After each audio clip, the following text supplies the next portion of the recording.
तमाम तारीफ़ात, तौसीफ़ात, किब्रियाई, बड़ाई और हम्द व सनात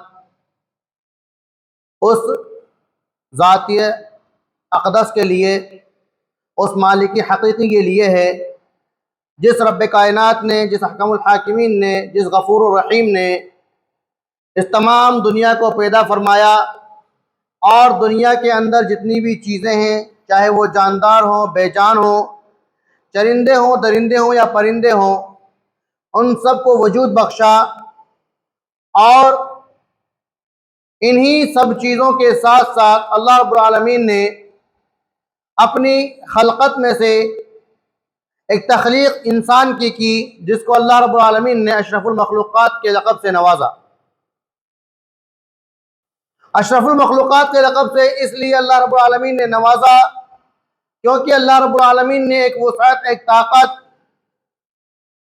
इंसान को दी है जिससे वो अच्छे और बुरे में तमीज़ कर सकता है, अपनी अच्छाई और अपनी बुराई को समझ सकता है। मुख्तसर सी हम्द व सनात के बाद लाखों, करोड़ों, अनगिनत, बेशुमार, लातादाद दरूद व सलाम नाजिल हो अल्लाह रब्बुल आलमीन की तरफ से भेजे गए तमाम नबियों, रसूलों, पैगम्बरों पर, बिलखुसूस इस रिसालत की आखिरी कड़ी अहमद मुस्तफ़ा मुहम्मद रसूलुल्लाह सल्लल्लाहु अलैहि वसल्लम पर खुतबा मसनूना के बाद कलाम मुक़द्दस की सूरह आराफ की एक आयत आप लोगों के सामने तिलावत की गई। उस आयत के पस मंज़र में, कलाम मुक़द्दस की इस बात के पस मंज़र में आज जिस मौजू पर रोशनी डालने की कोशिश की जाएगी वो मौजू बहुत ही अहम, बहुत ही ज़रूरी और काबिल गौर मौजू है। जब से ये दुनिया बनी है, हज़रत आदम अलैहिस्सलातु वस्सलाम और माए हव्वा से लेकर और जब तक ये दुनिया चलेगी यानी कि क़यामत तक, उस वक्त तक ये मौजू काबिल गौर और काबिल फ़िक्र है। अल्लाह रब्बुल आलमीन कलाम मुक़द्दस में फरमाता है, कुल्लु नफ्सिन ज़ाइक़तुल मौत, जो भी नफ्स है, जो भी जानदार चीज़ है, जिस भी चीज़ को, जिस भी जान को अल्लाह रब्बुल आलमीन ने ज़िंदगी बख्शी है, उसको एक दिन फना होना है, उसको एक दिन ये दुनिया छोड़ के जानी है। और ये जो आर्जी ज़िंदगी है, चंद रोज़ा ज़िंदगी है, कुछ पल की जो सांसें हमें मिली हैं, इन सांसों से रिश्ता तोड़ करके और दुनिया के रिश्ते से अलहदा होकर के सबको एक ना एक दिन अल्लाह रब्बुल आलमीन के हुजूर में पेश होना है। आज हम और आप गौर करें कि इस दुनिया में न जाने कैसे कैसे लोग आए, बड़े जानशीन भी आए, बहादुर भी आए, पैसे वाले भी आए, गरीब भी आए, जिस्मानी तौर पे कमजोर भी इस दुनिया में आए और मजबूत कद काठी वाले, लंबी उम्र पाने वाले लोग भी इस दुनिया में अल्लाह रब्बुल आलमीन ने भेजे। लेकिन उन सब का हशर सिर्फ और सिर्फ आखिरी मंजिल मौत। चाहे हम करोड़ों, अरबों, खरबों रुपये क्यों ना कमा लें, बड़ी से बड़ी चीज को हासिल क्यों ना कर लें, दुनिया में चाहे जितनी तरक्की क्यों ना कर लें, लेकिन क़यामत तक जिस चीज का हल अगर इंसान के पास नहीं है, जिस चीज पर इंसान काबू नहीं पा सकता, तो वो मौत एक अटल हकीकत है जिससे कोई भी शख्स, कोई भी इंसान रूगर्दानी नहीं कर सकता, इनकार नहीं कर सकता। ये नहीं कह सकता कि मुझे मौत नहीं आएगी। वो ये नहीं कह सकता कि मैं अपने पैसे के बल पर, अपने इल्म के बल पर, या अपनी शोहरत के बल पर, अपनी इज्जत और इफ़्फ़त के बल पर, अपनी राजनीतिक पहुंच के बल पर, अपनी औलादों की तादाद के बल पर, या किसी भी तरह की दुनियावी ताकत के बल पर अपनी मौत को आगे या पीछे कर सकता हूं या अपनी मौत से बच सकता हूं। ना तो आज तक कोई अपनी मौत से बचा है और ना कयामत के दिन तक कोई अपनी मौत में जर्रा बराबर भी आगे या पीछे कर सकेगा। इसलिए इंसान जब भी रात को सोता है उसे इस बात पर फिक्र करनी चाहिए, सोचना चाहिए, गौर करना चाहिए कि ये जो नींद है मेरी, जिसको मैं अभी आरजी नींद समझ रहा हूं, कहीं ऐसा तो नहीं कि ये नींद मेरी जिंदगी की आखिरी नींद हो, और जो ये बिस्तर है, नर्म गुदाज बिस्तर है, ये बिस्तर, ये आराम, ये आराइश कहीं आखिरी पलों की आराम और आराइश तो नहीं। अगर इंसान हर वक्त इस बात को सोचता रहेगा तो वो अपने आप जो दुनियावी मसाइब हैं, दुनियावी ऐसे मसाइल हैं जिनमें इंसान उलझ कर रह जाता है, उन मसाइबों से, उन परेशानियों से अपने आप दूर होता चला जाएगा और अपने आप ऐसे शख्स की अल्लाह रब्बुल आलमीन से लोग लगती चली जाएगी। हुजूर अक़दस सल्लल्लाहु अलैहि वसल्लम के पास चंद नौजवान सहाबा आए और उन्होंने अर्ज किया, या रसूलुल्लाह सल्लल्लाहु अलैहि वसल्लम, क्या आप हमें बताएंगे कि इस दुनिया में सबसे ज्यादा कामयाब शख्स कौन है? ये जो दुनिया है, जो चंद रोजा जिंदगी हमें मिली है, इस जिंदगी में सबसे ज्यादा कामयाब और सबसे ज्यादा खुश नसीब कौन लोग हैं? अल्लाह के नबी अहमद मुस्तफ़ा मोहम्मद रसूलुल्लाह सल्लल्लाहु अलैहि वसल्लम ने इरशाद फरमाया कि इस दुनिया में वही और सिर्फ वही कामयाब और कामरान है जो लोग अक्सरियत से अपनी मौत को याद करते हैं। उन्हें इस बात की फिक्र रहती है कि एक दिन मुझे इस आलमे फानी से जाना है और जो कुछ मैं यहां कर रहा हूं, चाहे हाजिर में कर रहा हूं, सबके सामने कर रहा हूं, या गायब में कर रहा हूं, लोगों से पीछे छुप कर रहा हूं, उन सब बातों का, उन सब चीजों का मुझे एक दिन हिसाब व किताब अल्लाह के सामने देना है। जो शख्स अपनी मौत को इस तरीके से याद करता है, हकीकत में वही कामयाब है। हम और आप आजकल की कामयाबी किसे समझते हैं? अल्लाह रब्बुल आलमीन ने अगर हमें पैसा दे दिया, अच्छी सेहत दे दी, औलाद से नवाज दिया, अच्छा रहन सहन दे दिया, बेहतरीन ग़िज़ाएं अता फरमा दी और रहने के लिए जमीन जायदाद और आने वाली नस्लों की तैयारी में हम जुट जाते हैं, इन सब चीजों को हम अपनी कामयाबी समझते हैं। जबकि अल्लाह के नबी अहमद मुस्तफ़ा मोहम्मद रसूलुल्लाह सल्लल्लाहु अलैहि वसल्लम ने फरमाया कि कामयाब तो सिर्फ वही इंसान है, वही शख्स है जब मौत के बाद जिसको जहन्नम की आग से बचा लिया गया और जन्नत में जिसको दाखिल कर दिया गया। बाकी जो ये दुनियावी कामयाबी है, ये पानी के बुलबुले वाली जिंदगी की कामयाबी है।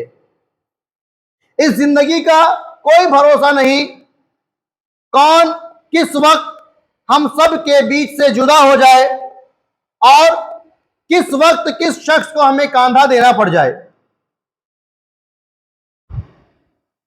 इंसान जब दुनिया में आता है तो रोता हुआ आता है।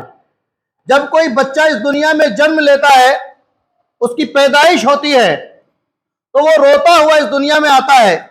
लेकिन जब वो रोता हुआ इस दुनिया में आता है तो लोग, जिस घर में वो पैदा होता है, जिस घर में वो जन्म लेता है, जहां उसकी पैदाइश होती है, वहां के लोग खुश होते हैं, हंसते हैं, खुशियां मनाते हैं। लेकिन जब वही इंसान इस दुनिया से जाता है, उसके रोते हुए आने पर इंसान खुशी मना रहा है, और जब वो इंसान यहां से जा रहा है तो वही उसके घर वाले, वही उसके अजीज और अकारिब रो रहे हैं। आखिर उसने ऐसा क्या किया जिसकी वजह से वो रो रहे हैं? उसने अपनी आरजी जिंदगी का वक्त, अपना प्यार, अपनी मोहब्बत, अपना दुलार, सब कुछ अपने बच्चों के साथ, अपने माँ बाप के साथ, अपने अजीज और अकारिब के साथ गुजारा वक्त। उसी वक्त को याद करके, उसी के कामों को याद करके, उन्हीं की बातों को याद करके इंसान रो देता है। उसी रोने के साथ साथ अगर इंसान इस बात का ख्याल करे, इस बात को सोचे, अपने दिल में इस बात को लाए कि आज ये जा रहा है, कल हो ना हो मेरी बारी है। आज इसके घर में मातम है, कल मेरे घर में भी मातम हो सकता है। इस मौत से किसी को छुटकारा नहीं है। मौत एक वो चीज है जिसको हम मौत के बदले जिंदगी को किसी कीमत पर नहीं खरीद सकते। दुनिया की हर ऐश इशरत, आराम, हर तरह का सुकून हम खरीद लेंगे, लेकिन बड़े बड़े महलों में रहने वाले, बड़े बड़े, चाहे वो आलिम हो, फाजिल हो, पढ़े लिखे हो, अनपढ़ हो, गंवार हो, गरीब हो, अमीर हो, बड़ी बड़ी पहुंच वाले हो, बड़े बड़े ओहदे वाले हो, चाहे उनका सिक्का पूरी दुनिया में चलता हो, लेकिन उन सब को मरने के बाद एक ही ठिकाने पर पहुंचना है। ये जो महलात, ये जो पूरी जिंदगी की कमाई, पूरी जिंदगी का सरमाया जो हम और आप इकट्ठा करते हैं, ये सरमाया, ये महलात, ये जमीन जायदाद, ये आने वाले नस्लों की परेशानी के सबब, ये कुछ भी चीज जब इंसान की जिंदगी के सांस की डोरी खत्म होती है, जब इंसान की जिंदगी खत्म होती है, तो उस वक्त इनमें से कोई भी एक चीज हमारे और आपके साथ जाने वाली नहीं है। जिंदगी भर की दौड़ धूप, मेहनत, इधर उधर से लिया दिया, ना जाने कैसे कैसे काम कर करके, ना जाने कौन कौन से काम कर करके किसका हक दबाया, किसको परेशान किया, किसी के साथ कैसा सलूक किया, किसी के साथ कैसा सलूक किया, आखिर हमने क्या किया? सिर्फ पूंजी जमा की। और ये पूंजी कब तक साथ रही? जब तक हमारी सांस चल रही है। जैसे कि सांस रुकी, जैसे कि इस दुनिया से हमारा मुनक़ता हुआ, उसी के साथ सारी की सारी चीजें यही छूट जाएंगी। और तो और ये अजीज और कारिब, ये रिश्तेदार जिनके रूठने मनाने की हम जिंदगी में इतनी फिक्र करते हैं, फला शख्स रूठ जाएगा, फला नाराज हो जाएगा, वो लोग क्या कहेंगे, चार लोग क्या देखेंगे, चार लोगों की नजरों में हमारी क्या इज्जत और वक़ार रह जाएगा, ये सब के सब ज्यादा से ज्यादा कहां तक साथ देंगे? लहद तक, कब्र तक। जब खत्म हो जाने के बाद इंसान, वही इंसान जो अच्छे से अच्छी खुशबू से नहाता था, अच्छे से अच्छे लिबास पहनता था, अच्छे से अच्छी जिंदगी गुजारता था, दस्तरखान पर जिसके अच्छे अच्छे और लजीज खाने हुआ करते थे, इधर सांस निकला, इधर मौत आई, और मौत आने के बाद वो खुद अब नहा भी नहीं सकता। उसको इस दुनिया से अलग करने के लिए, हम सब की जमात से अलग करने के लिए लोग दूसरे ही नहलाएंगे। वो इतना मजबूर है कि अपनी पसंद और नापसंद भी नहीं बता सकता। वो नहीं बोल सकता कि मैं कौन से साबुन से नहाया करता था, किस तरीके से मैं नहाया करता था, मुझे किस तरीके से नहलाओ। कितना मजबूर। अभी चंद मिनट, चंद घंटों पहले जो शख्स लोगों में था, फिर क्या हुआ? सांस निकली और उसको अब किसने शुमार नहीं करेंगे, अब मुर्दे में वो शुमार है। उसकी शुमार किस में होगी? मुर्दे में। जिंदों में उसकी शुमार नहीं होगी। नहा वो नहीं सकता जिसके कपड़े बड़े महंगे हुआ करते थे, अच्छे से अच्छे लिबास जो पहना करता था, आज वही करोड़ोंपति अरबपति लोग जो इस दुनिया से चले जाते हैं, उसी बिना जेब के कफन में जाएंगे। ये दौलत, ये सरमाया, उस कफन में कोई जेब, कोई पॉकेट नहीं होगा जो लेके जाएंगे। सब कुछ यही छूट जाएगा। और उसके बाद जब घर से उसकी विदाई होगी, तो जो उसके अजीज और अकारिब हैं, चंद दिनों तक, चाहे वो बीवी हो, बेटा हो, मां हो, बहन हो, या कोई भी अजीज और अकारिब हो, चंद दिनों तक आंसू बहाएंगे। उसके बाद सब अपने अपने कामों में लग जाएंगे। बस यही है इंसानियत का रिश्ता। यहीं तक एक इंसान का रिश्ता अपने अजीज और अकारिब से है। जब कब्र के अंदर उसको उतार दिया जाएगा, तो औलाद, भाई बहन, बीवी, बेटी, या और जो उसके करीबी हैं, वो सब क्या कहेंगे? हमारा रिश्ता, या हमारी तुम्हारे साथ, हम यहीं तक तुम्हारे साथ थे, आगे तुम जानो और तुम्हारा रब जाने। आगे तुम जानो और तुम्हारा नामा अमाल जाने। तुमने जो अमल किए हैं वो जाने और तुम जानो।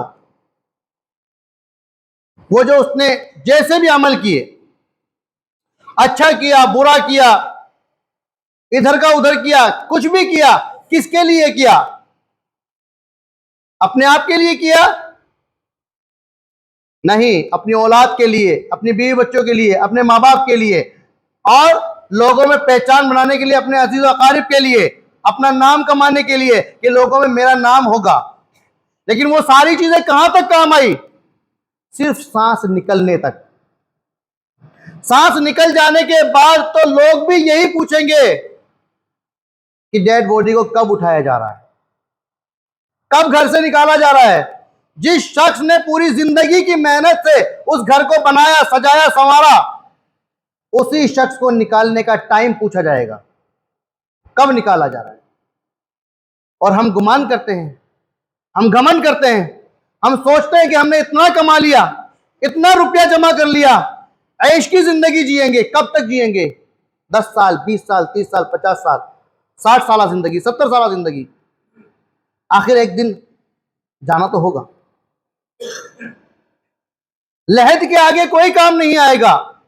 जब वो अंधेरा, वो गड्ढा जिसमें उस जिस्म को डाल दिया जाएगा, जो जिस्म जरा सी खरोच लग जाने पर कराह उठता था, वही जिस्म खुद उसकी औलाद, उसके भाई बहन, उसके अजीज और अकारिब अपने हाथों से कहां दबा के आ रहे हैं, जहां कीड़े मकोड़े, सांप, बिच्छू, जहरीले जानवर, सब कुछ मौजूद, खुद अपने हाथों से वहां डाल के आएंगे। क्यों? क्योंकि उसका इस दुनिया से अब किस्सा खत्म। सोचना चाहिए, गौर व फिक्र करना चाहिए। फिरौन कितना बड़ा जालिम बादशाह था। वो खुद कहता था मैं रब हूं, अना रब्बुकुम। लेकिन जब मौत आई, उसको लगने लगा कि अब मुझे कोई नहीं बचा सकता। क्या कहा उसने? मैं मूसा और हारून के रब पर ईमान लाता हूं। किस वक्त? जब सांस निकलने वाली है, अल्लाह रब्बुल आलमीन के पास रूह जाने वाली है, उस वक्त वो फिरौन जो अपने आप को रब कहता था, वो कह रहा है कि मैं मूसा और हारून के रब पर ईमान लाता हूं। लेकिन उस वक्त अल्लाह रब्बुल आलमीन ने क्या फरमाया? फिरौन, अब तेरा वक्त खत्म हो गया, क्योंकि तौबा का वक्त जिंदगी में है, जिंदगी के बाद नहीं है। तुझे इतनी लंबी जिंदगी दी थी, उस वक्त तूने तौबा नहीं की, उस वक्त तेरे पास मौका था। अब तेरे पास कोई मौका नहीं है। सांस खत्म, चांस खत्म। कब तक सांस है? जब तक सांस है तब तक हमारे पास तौबा करने का मौका है। सांस खत्म, चांस खत्म। अल्लाह रब्बुल आलमीन ने उस जालिम बादशाह को जब मौत दी तो क्या फरमाया? तू तो रब था ना, अपने आप को रब कहता था, तुझे इस पूरी कायनात के लिए, पूरी दुनिया के लिए इबरत बनाऊंगा। मौत उसको आ गई, लेकिन उसका जिस्म आज भी दुनिया के लिए इबरत है। वो तो बहुत बड़ा दौलत वाला भी था, पैसे वाला भी था, ताकत वाला भी था, हुक्मरान भी था, वो अपनी मौत को नहीं टाल सका। तो हमारी और आपकी क्या बिसात है? अल्लाह रब्बुल आलमीन सिर्फ उन लोगों को पसंद करता है जो अक्सरियत से मौत को याद करते हैं। क्यों पसंद करता है? क्योंकि अल्लाह रब्बुल आलमीन जानता है ऐसे लोग जो मौत को याद करते हैं वो लोग जरूर बजरूर मुझसे डरते हैं। और जब वो अल्लाह रब्बुल आलमीन से बंदा डरता है तो वो गुनाहों से भी बचता है। और जब इंसान जब गुनाहों से बच जाता है तो अल्लाह रब्बुल आलमीन उसको इस जिंदगी के बाद जो आने वाली जिंदगी है, जो बाकी रहने वाली जिंदगी है, उस जिंदगी में फलाह और कामयाबी नसीब फरमाता है। हमें अपनी जिंदगी का मुहासबा करना चाहिए, अपनी जिंदगी में सोचना चाहिए कि आज हम दौलत और शोहरत और नाम के लिए जो काम कर रहे हैं, क्या सिर्फ दौलत और शोहरत ही हमारी कामयाबी का एक महज हिस्सा है? आखिरत की हमने क्या तैयारी की है? कब्र की हमने क्या तैयारी की है?